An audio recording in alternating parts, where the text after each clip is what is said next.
네, 반갑습니다. 찍다TV의 이노입니다. 안녕하세요, 금PD입니다. 자, 오늘은 캐논 R5가 나왔다고 그래서 간단하게 우리 서로 다른 입장에서 리뷰를 해보는 시간을 갖도록 하겠습니다.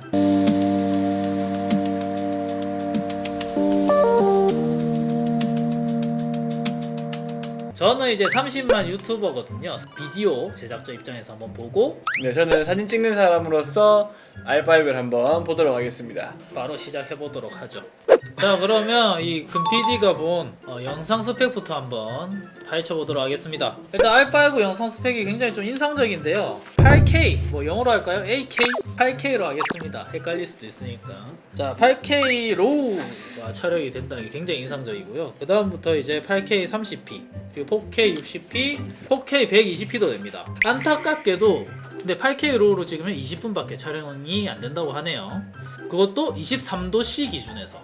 그리고 인상 깊었던 스펙은 영상 스펙 중에 비트레이트 수가 굉장히 높습니다. 그래서 기존의 DSLR 영상의 화질보다는 훨씬 더 괜찮을 거라고 저는 예상을 하고요. FHD로 찍어도 웬만한 유튜브에 올리기에는 충분하지 않을까. 그리고 TV에서도 봤을 때도 굉장히 안정감 있는 화질이 만들어지지 않을까 그렇게 생각이 됩니다. 비트레이트 수는 굉장히 칭찬할 만한 수치인 것 같습니다. 또 중요한 스펙이 또 하나 더 있습니다. 영상에 캐논 로그, C 로그가 들어간다는 점이 있고요. 그리고 10비트 그리고 12비트 이렇게 이 두 가지로 로우 촬영이 가능하다고 합니다. 그리고 이제 동물 AF가 된다는 점, 제가 운영하는 유튜브에서는 굉장히 활용도가 높을 것 같지만 털 달린 걸 요새 잘 안 찍어요. 곤충 쪽으로 찍으시죠? 예. 네. 그리고 손떨방, 이 손떨방은 굉장히 유용하겠네요. 바디에 손떨림 방지 기능이 생겼습니다. IBIS가 생겼습니다. 원래 캐논에는 렌즈에 IS 기능이 있었죠. 근데 인바디 이미지 스테빌라이저라고 해서 바디 내장형 스테빌라이저 기능입니다. 손떨방 기능이죠. 그래서 이걸 넣어가지고 렌즈와 합친다면 8스탑까지 보정이 되는 그런 훌륭한 손떨림 방지 기능이 안에 들어가 있습니다. 이번 R5는 8이라는 숫자를 되게 좋아하네. 그러네요. 저도 88년생. 그 소니가 그 바디 손떨방으로 5.5 스톱까지 보정이 되거든요. 그런 거에 비해서는 렌즈랑 합친다면 아주 훌륭한 보정 스톱이 아닐까 싶습니다. 사진가가 보는 R5 사진 스펙 한번 보도록 하겠습니다. 일단은 현재 유튜브에 R5에 대해서 많은 후기라든지 스펙에 대한 얘기가 많이 있는데 실제적으로 사진에 대한 부분은 많지 않아요. 아무래도 이슈화되고 있는 부분이 8K라든지 뭐 4K 120프레임 같은 경우이기 때문에, 하지만 그 중에서도 저는 사진만을 촬영하고 있기 때문에 사진적으로 이제 제 눈에 띄는 걸 보자면 일단은 화소입니다. 4500만 화소인데 오디 마크4 같은 경우에도 3000만 화소, 이전에 USR 같은 경우에도 3000만 화소, 그 전에 DSLR 중에 풀프레임 DSLR 중에 좀 높다고 하면은 ODSR이 있었죠. 해상력을 극대화시킨 그 정도 바디가 있었는데, 그거는 해상력을 극대화시키기 위해서 다른 기능을 많이 포기한 경우이기 때문에 뭐 실제적으로 다양한 활용이 어렵다고 보고, 그런 거 외에는 현장에서도 사용할 수 있고 바디 자체의 성능을 유지하면서 이 정도 고해상도를 만든 캐논 바디는 처음인 것 같습니다. 그리고 20연사가 가능하다고 하는데 실제적으로 저는 12연사로 보고 있습니다. 왜냐면 20연사는 전자식 셔터이기 때문에 일반 기계식 셔터를 사용했을 때는 12연사가 가능하고요. 기계식 셔터를 사용했을 때만 뭐 스피드라이트를 사용한다든지 아니면 플리커 방지라든지 이런 기능적인 그렇죠. 제약 없이 쓸 수 있기 때문에 현실적으로는 12연사로 보고 있는데, 제가 좀 긍정적으로 보고 있는 부분은 AI 서버 추적을 하는 AF 모드를 사용했을 때도 연사 속도가 떨어진다는 얘기가 없어요. EOSR 같은 경우에는 초당 8연사 정도, 약 8연사인데 서버 모드를 쓰게 되면은 한 5연사로 떨어지게 됩니다. 그래서 너무 불편함을 많이 느꼈거든요. EOSR 구매할 때도 그게 큰 고민의 요소로 그래? 영향을 미쳤었죠. 그리고 아까 말씀하신 IBIS 셔터 스피드를 확보할 수 있는 기능이죠. RF 렌즈까지 사용해야지 최대 8스탑이긴 하지만 뭐 인바디만 해도 5스탑 정도만 해도 엄청나게 큰, 보통 우리가 망원 렌즈를 썼을 때 요즘에 뭐 그 렌즈 초점거리 분의 1이나 초점거리 곱하기 2분의 1 정도를 한다고 했을 때 200mm 망원 렌즈를 사용하면 저희가 400분의 1초를 평소에 쓴다고 했을 그렇죠. 때 400분의 1에서 200분의 1, 100분의 1, 60분의 1 아니지? 아니죠. 200분의 1초가 아니구나.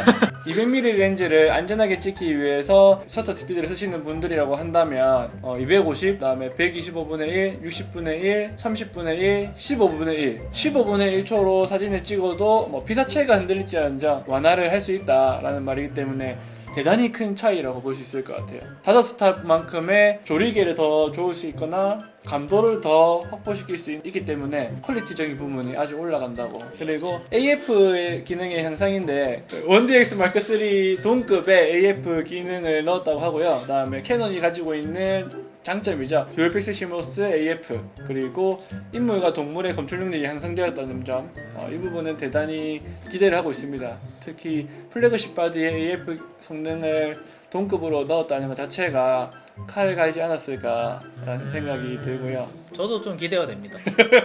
같이 기다려 보시죠. 그리고 CF 익스프레스를 도입한 건데 이 부분은 참 아쉬운 부분도 있고 그렇긴 해요. 일단 첫 번째는 비용적인 부분이 너무 비싸긴 한데 이게 장난이 아니더라고요. 네, 돈이 장난이 아니죠. 타사에서도 지금 CF 익스프레스를 많이 쓰고 있기 때문에 이번에는 정착이 좀 됐으면 좋겠습니다. 저 같은 경우에는 원데엑스 마크 2 같은 경우에는 C패스트를 썼어요. 그것도 한 50에서 80만 원 정도의 가격을 주고 메모리를 샀는데 네. 이제는 또 CF 익스프레스로 또 넘어갔거든요. 계속 바뀌네요. 그래서 이 바디를 사고 나면 이제 CF 익스프레스, SD, C패스트 이 네 가지의 메모리를 다 써야지 네 가지의 바디에 다 꼽을 수 있는 그런 문제점이 생겼습니다. 보통 예전에는 제조사랑 이 메모리 카드가 통일이 돼서 계속 똑같이 나왔던 것 같은데 요즘은 전송 속도 문제 때문에 계속 바뀌는 것 같아요. 시대가 그만큼 빨리 바뀌는 것 같기도 하고. 아쉬운 놈이 바꿔야죠. 원덱스 마크 3를 사라는 그런 것인지 이상 5가지 정도가 제가 생각했을 때 사진적으로 눈에 띄는 스펙이었고요. 아까 영상 스펙을 얘기하셨는데 그러면 네. 실제적으로 유튜버로서 그리고 유튜브 외에도 영상을 제작하시는데 네. 그런 부분에 있어서 느껴지는 실활용도, 메리트. 우선은 8K가 된다는 거에 대해서 엄청난 장점이 있다고 봅니다. 일단은 8K로 찍은 다음에 풀 HD로 이제 바꿀 수가 있는 거죠. 저 같은 이제 굉장히 작은 동물들을 찍을 때 엄청난 힘을 발휘하지 않을까 싶습니다. 왜냐하면 이제 풀 HD에서 확대를 들어가봤자 작은 곤충들은, 작은 동물들은 한계가 있어요. 화면의 한 30%까지밖에 못 찍습니다. 대부분. 근데 만약에 8K를 전체적으로 찍고 줌을 한다면 굉장히 깨끗한 화질로 그 작은 동물들을 화면에 꽉 차게 찍을 수 있다는 장점이 있죠. 그러면 만약에 이 캐논 R5를 구매를 해서 사용을 하게 된다면 4K보다는 4배 정도 더 확대된 사이즈로 작은 동물을 생생한 화질로 볼 수 있다는 거죠. 저한테는 이게 굉장히 메리트가 아닐까 싶습니다. 20분밖에 촬영이 안 된다는 거. 이거는 우리한테 또 안 좋은 요소로 다가올 수가 있습니다. 생물을 길게 관찰해야 될 때 안 되는. 그렇죠. 바로 아시네. 역시 우리 인호 작가님 너무 똑똑하셔가지고. 그리고 손 떨림 방지 기능이죠. 우리가 또 줌을 들어가게 되면은 손이 굉장히 많이 떨립니다. 아시죠? 영상도 똑같은 원리거든요. 그래서 캠코더로 이제 줌을 많이 당기면 당길수록 미세한 떨림이 굉장히 많이 잡힙니다. 근데 이 IBIS 기능을 이용하면 거기다가 캐논의 IS 렌즈까지 더 입힌다면은 훨씬 더 괜찮은 안정감으로 작은 생물들을 찍을 수 있지 않을까, 약간 그런 느낌도 들어요. 기대하고 있습니다. 구매하시나요? 여유가 된다면 이번에 책이 나왔는데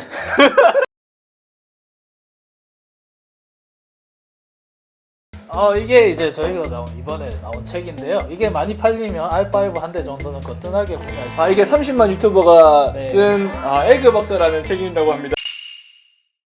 아무튼 여기 보시면 저희가 사진이 없어서 영상 캡처해서 이제 도서에다가 삽입을 한 그런 경우인데, 이런 경우에도 만약 8K로 찍어서 따로 사진을 찍지 않아도, 8K로 찍으면 따로 사진을 찍지 않아도 영상 있는 캡처 화면본을 올려도 굉장히 선명한 화질로 곤충이 나오겠죠. 그리고 4K 120프레임 같은 경우, 이 같은 경우는 어떻게 보면 초고속 촬영이 가능한 거죠. 초고속 촬영 같은 경우는 동물의 날개짓이라든지. 벌새의 날개짓. 그렇죠. 근데 벌새가 우리나라에 없어서 책에서 배웠습니다. 저는. 약간 이런 거 찍을 때는 굉장히 생생하게 촬영을 할 수 있겠죠. 4K 120p로 찍으면 또 15분에 촬영 제한이 있습니다. 뭐 잠자리 한 10분만 찍어도 안 되겠어요. 근데 잠자리는 날개짓이 굉장히 빠르기 때문에 뭐 10초만 찍어도 되죠. 네. 10초 찍으면은 다시 이제 네. 30프레임에 얹으면은 4배가 된다는 말이잖아요. 그렇죠. 그렇죠. 그러니까 충분합니다. 충분히 이 효과를 볼 수 있는 것 같네요. 저희가 만약에 i5를 구매해서 활용을 한다고 치면은 그러면 딱 두 가지 기능을 사용할 수 있겠네요. 4K에 120프레임을 찍는 거랑 8K로 찍어서 FHD로 확대를 해서 더 생생한 장면을 찍는 거. 이 두 가지를 아주 유용하게 쓸 것 같은데 만약 영상 길이가 10분이다. R5로 찍는 영상은 1분도 안 나올 수도 있습니다. 네. 그냥 중요한 부분만 딱딱 끊어서 R5를 사용할 것 같아요.